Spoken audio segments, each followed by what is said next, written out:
ठीक आहे मग जाते मी, आम्हाला यायचं जत्राला. चल ग पल्ले. ए थांबवाय, चल ग पल्ले म्हणलं की मशीगत उड्या मारत जाते हिच्या मागणं. अरे आद्या काय म्हणतोय हे ऐकून तरी घ्या. बरं बसा तुम्ही आधी, मी सांगतो. बोल. बघ रेश्मे, आता 10वीचं वर्ष आहे. 10वी म्हणजे शाळेचं शेवटचं वर्ष. पुन्हा तुम्हाला शिकवणार आहेत का नाही ते अजून आपलंच बी नाही माहीत. अगं मग आता फिरायला मिळतंय, मज्जा करायला मिळतं, समजांवर एळ घालवायला मिळतं. मग असं रुसून फुगून काय होणार आहे का? तूच सांग बघू. गेलेले वेळ काय परत येणार आहे का रेश्मे? बोलायला ऐकतेस तू कुणाला? थांबते, थांबूया ग पल्ले. पल्ले तू या म्हशीच्या गाड्याला लोड नाही. ही चल म्हणली तिथं जाणार, ही थांब म्हणली तिथं थांबणार.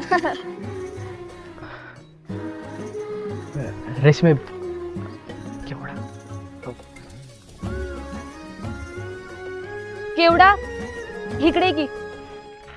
काय ग रेश्मे?